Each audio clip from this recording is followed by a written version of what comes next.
I'm Howard Dory. And I'm Jess Dory. And we host Plotting Through the Presidents. We take deeply researched, deeply irreverent dives into the myths, mysteries, and scandals of the men and women who shaped America. Join us as we dive deep into topics like the undeniable riz of Aaron Burr. The what now? And the odd feeding habits of everyone's favorite founder, John Adams. Subscribe and follow Plotting Through the Presidents now to plot along with us. Find out more at plodpod.com.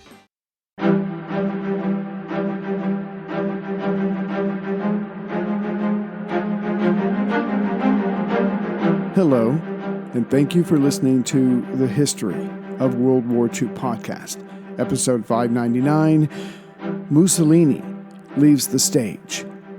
For now. Last time, seeing that his drive north past the Primosol Bridge was stalled, Monty ordered 3 separate left flanking attacks. Collectively, they were to force the Axis defensive line back to Catania. Otherwise, they would be cut off. But that's not what happened. No, his attacks, designated Leopard, Lion, and Jaguar, simply did not have enough punching power. The good news was that the Americans had captured the town of Enna, just west of the Axis-Etna line, so at least the Allies could keep driving north. As for Enna, as a Canadian corporal tried to claim the town belonged to his unit, the American GIs standing around with guns now wished they had not given him, his 3 comrades, and their mule a ride.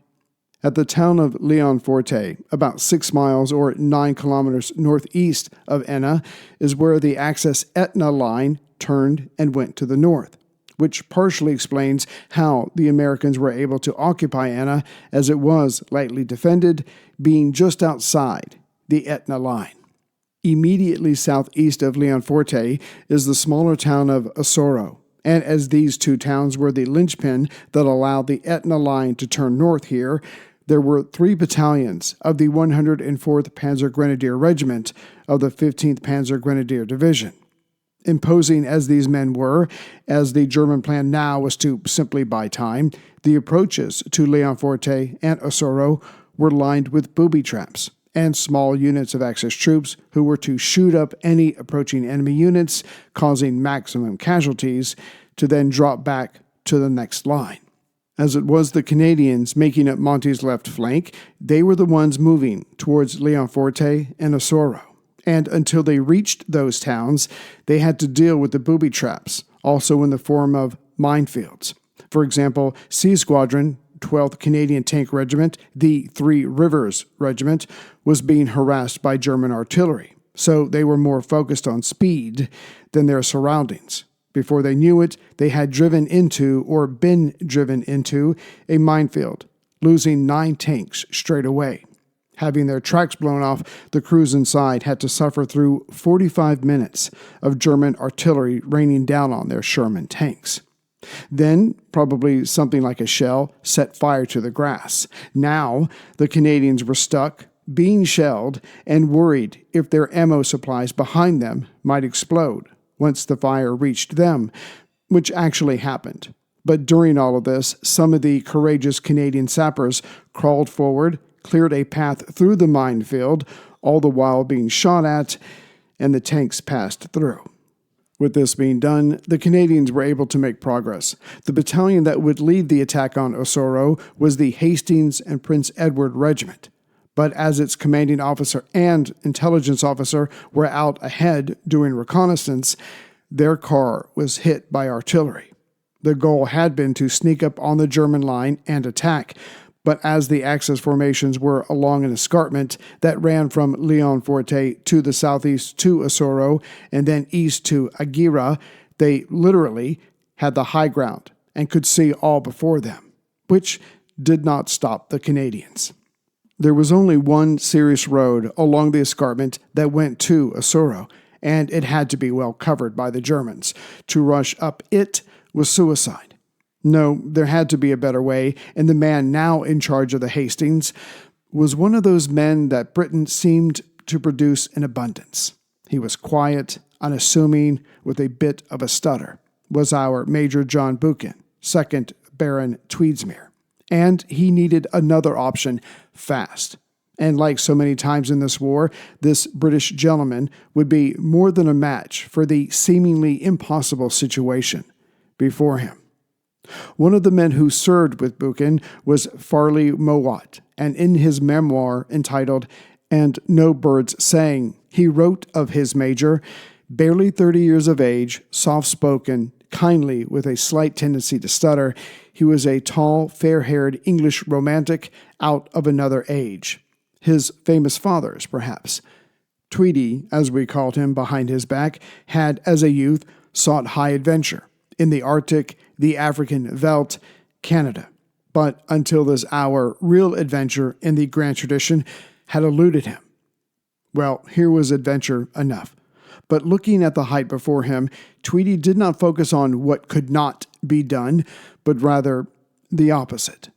Having done his own reconnaissance, and being careful this time, Tweedy and his now second-in-command, Major Ack Kennedy, formed a plan. To the right of where they stood was steep slopes, and atop it was a 12th century Norman castle. To reach it undetected would give them access to Osoro. But first, a distraction. While the major and 21 hand-picked men started walking to the northeast, ever closer to the German line and towards the base of the slope, followed by 2 more groups of 20 men each, he would have 3 carriers go dashing down the road that led to Osoro proper. Their orders were, let yourself be seen, but once they start firing at you, turn the hell around and come home. Meanwhile, our artillery will then shell the enemy, keeping the distraction going longer. The carriers took off at 9:30 p.m. July 20th, as did Tweedy and his men. They cut across their own front, a dangerous thing to do with friendly fire quite possible. Still, they reached the base, and there was enough moonlight to find handholds in the rocks. That same light could have been used to spy them out, but that would require the enemy leaning over the edge and looking straight down in an area thought impossible to climb. Fortunately, goats for centuries had been scaling this height, thus Tweedy and company followed suit. The climbers had their rifles and a few Bren guns. That was it. But all of these were slung over their shoulders to free up both hands. Climbing through the night, obsessed with silence, the small team reached the top 15 minutes before dawn. It had been grueling work, climbing up, then stopping to pass up the Bren guns and ammunition along, to then only start climbing again. Resting from their exertions for a moment here and there, when they got to the top, they quietly spread out and caught their immediate adversaries, sentries, completely off guard. Of course, there were other Germans further west than this location, and they quickly figured out that there was a threat among them, and so they counterattacked Tweedy and his men twice. But the Canadians Tweedy had held the high ground. As German armored cars raced at them, the Canadian Bren guns were well used. In all, 8 cars were stopped before the Germans stopped coming at them. However, German artillery at Leonforte now turned to fire on Osoro. This is usually the part of the story where one would expect to hear, alas, their radios did not work, so no contact could be made with the rest of the unit, which was not only not the case, but those Canadians on top were able to call on and guide accurate artillery fire from below. German snipers soon added to their stress holding the height. Still, Tweedy and company did this throughout the day. Just before the sun set that July 21st, the largest German counterattack managed to reach the very edge of the Canadian-held territory. But on this very line, they were broken. The night went on, with occasional Axis artillery fired, followed by Allied artillery fired on the German guns. Just before light that July 22nd, another group from the regiment, about 100 men, climbed up the same height, this time not worried about making noise, and brought the original climbers food and water, though emergency rations, as they could not even be bothered to carry that, wanting to keep their loads light. Later that morning of July 22nd, the 48th Highlanders were able to enter Osoro from the northwest, driving the closest enemy at this point away with a speedy approach. The German prisoners they picked up along the way were put to work. The craters the 48th Highlanders had to endure to get to this part were filled in by the German prisoners, which allowed tanks from the Three Rivers Regiment to come up to the scene. This allowed the Highlanders to advance some more and eventually meet up with the Hastings. Thus, the access line here was pushed back and made weaker than it had been. Of course, hoping that Tweed's climb would work, other Canadian forces were ready to apply pressure on Leonforte proper to the northwest. The goal was to drive the enemy back from this general area, reducing the total amount of territory they controlled. So as the Major and company began climbing the heights, the Seaforth Highlanders of Canada had tried to approach Leonforte, but they were stopped before getting too far. At 9 p.m. that night, the Edmonton Regiment took over and managed to reach the town despite casualties. Now the fighting was taking place house to house, negating the lined-up defenses of the Germans. The next morning, July 22nd, as we have seen, as Osoro was starting to come under Canadian control and the Germans at Leonforte would send reinforcements for 2 counterattacks, the Allies used this time to repair a bridge just south of Leonforte. Soon, it was repaired enough for 4 tanks of the Three Rivers Regiment to cross over, and with a troop of anti-tank guns and a company of the PPCLI, or Princess Patricia's Canadian Light Infantry, normally just called the Patricias, named after Princess Patricia of Connaught, the daughter of former Governor-General of Canada, Prince Arthur, who had died recently. Not that the Germans here at Leonforte or Osoro gave up early that July 22nd. No, the fighting would go on, but in Leonforte, the Germans were eventually driven out, forming a new line along 2 hills just to the north of town, as this would allow them to easily continue to bombard the new owners of the town. The PPCLI stayed on their tail, driving them off those hills before sunset. When it was all over, the fighting at Leonforte had cost the Canadians 175 casualties. At Osoro, almost 100 casualties. Yet something in the Canadian Divisional Intelligence Summary of the battle did not bode well. It mentioned that all 3 German battalions of the 1st Panzer Grenadier Regiment fought as one tactical unit versus just being a line where they would engage and fall back. No, the defenders had fought tenaciously, which, according to the report, indicated that the Canadians must be near something like a serious defense zone. Of course, the fighting had been intense, as it was a part of the outer line of the 3 forming Axis lines, and it was that very line that Monty and Alexander were thinking of now. It had to be broken without a Pyrrhic victory, which would have caused its own delays. As Leonforte and Osoro were falling, Alexander was making a more honest assessment of the overall situation than was Monty. Clearly, the line shielding Catania that then swung north was strong and probably getting stronger. Perhaps if Monty was given one of the American divisions, it, along with 8th Army's attempts, should be enough to break the line somewhere. Monty replied to this possibility, saying with his 3 attacks, the aforementioned Leopard, Lion, and Jaguar, an American division pushing in along the northern coast might be enough to stretch the enemy's line, allowing it to break, hopefully somewhere in the south-southwest of Mount Etna. But the details of Monty's report supporting this to Alexander and thus to his superior, General Brooke, Chief of the Imperial General Staff, was inaccurate to the point of silliness. Monty wrote on July 20th that Leonforte had fallen, which it would not do for another 2 days, and as for Aguirre to the east-northeast of Leonforte, that would not fall until the 28th, but he reported it as fallen. Still, these uncaptured cities were the basis of Monty's new plan. As his attacks at Mr. Bianco and Paterno, northwest of Catania, had failed, he would now bring in the 78th Division from North Africa, and they would lead the attack against Bronte, located on the western, almost northwestern corner of Mount Etna. This attack, combined with his 30th Corps swinging even further around Etna to the west, attacking at Rodazzo, at the northern base of Mount Etna, should break the German line.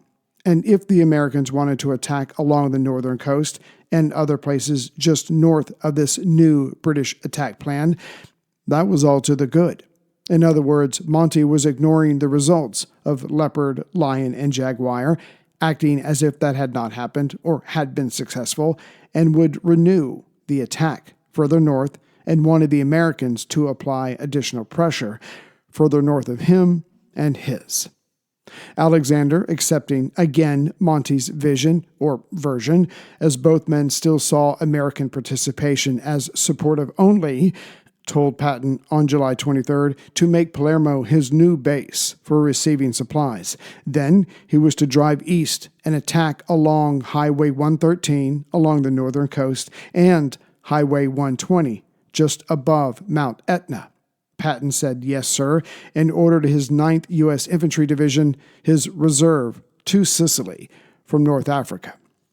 On July 25th, both Alexander and Monty, having talked the day before, had a meeting with Patton, the first time that all three men were in the same room. This meeting was called by Monty, not Alexander, so Patton's guard was up.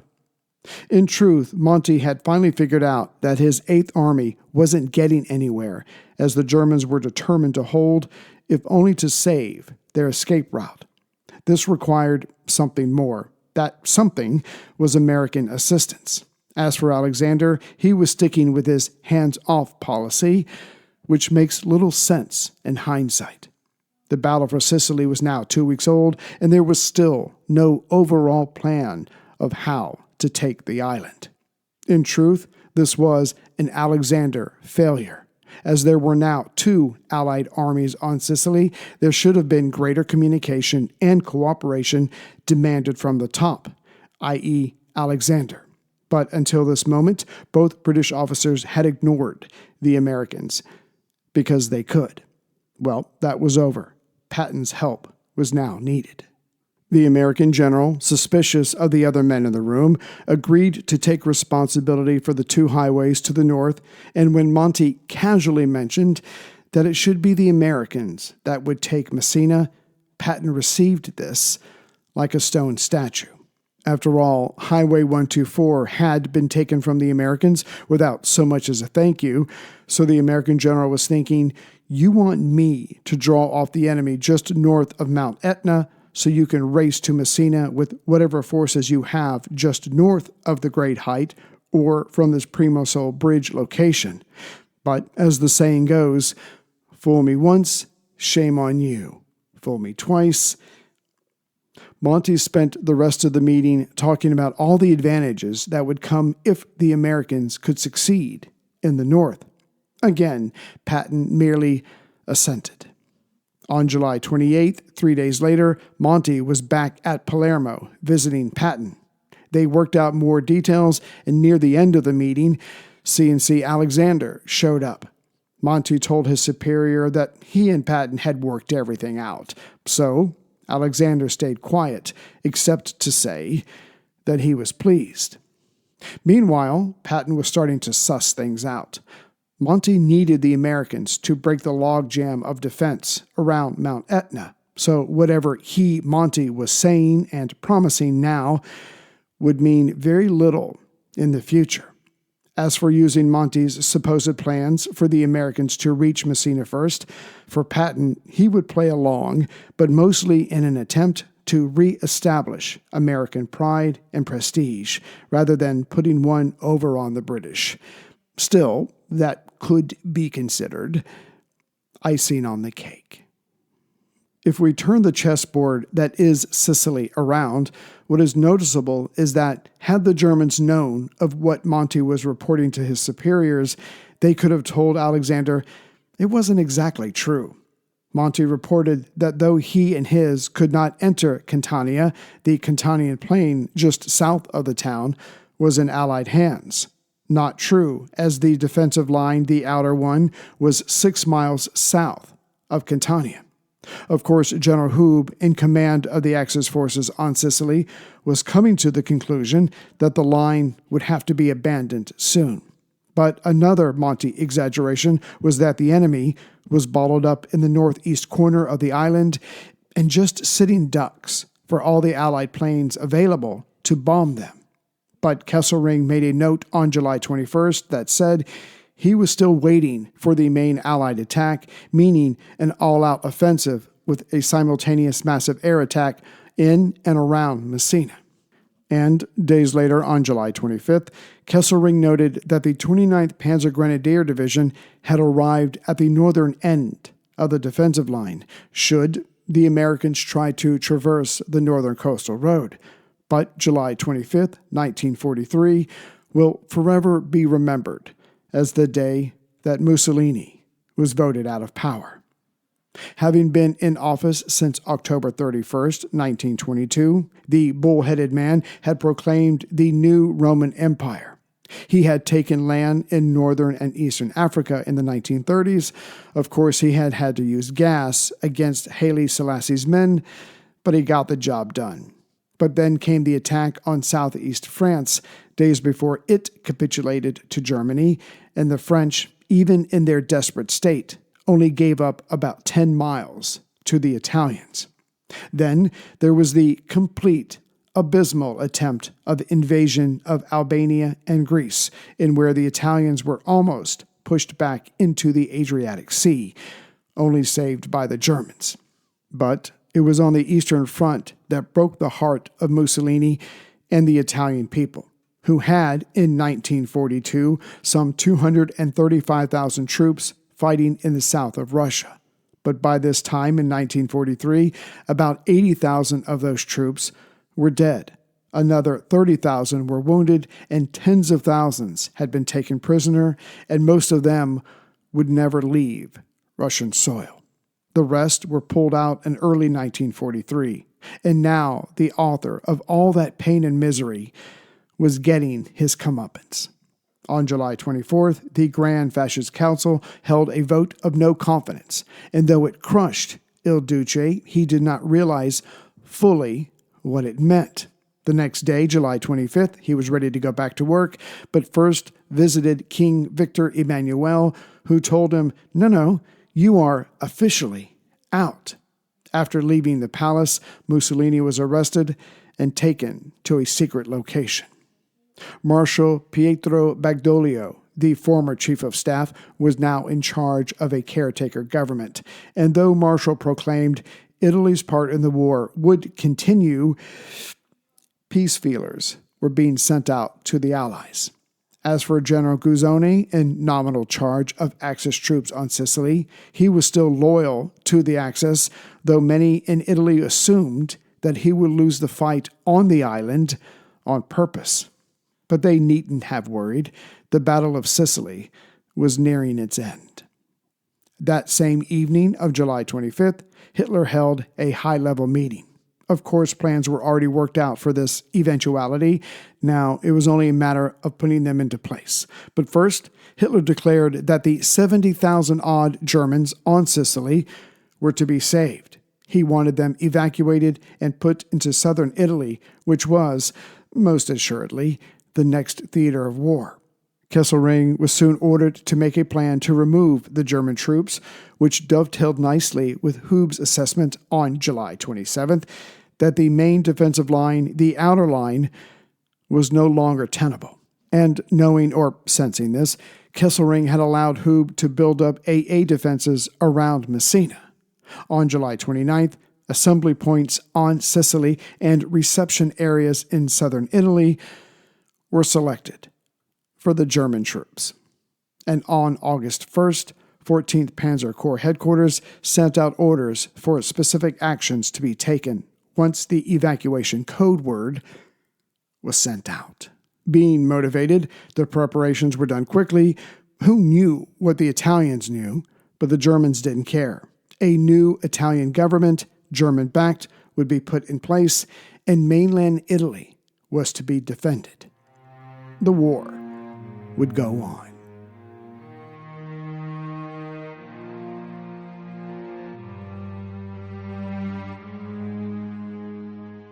Greetings, everyone, from Central Virginia. So I do not have any new members or donations from last time. So obviously, thank you to those who have helped out with the show. So as we can see, we're getting near the end. I find it so interesting that someone like Patton, who is boisterous, is now flying under the radar going, okay, no, it took me a while, but I can see what you're doing. You're trying to use me as opposed to honest, direct communication. Not that I'm trying to beat up on Monty too much, but I think everybody who becomes a general, politics are involved. They're looking for fame. They want to go on. I mean, how could you not love being in the limelight, right? So again, I think both men are equally guilty of this. But anyway, so we'll see that unfold. We'll see what happens in Rome as well, and we'll finish off Sicily and then go from there. So thank you for listening, and I'll see you later on this week with the next episode. Take care, everyone.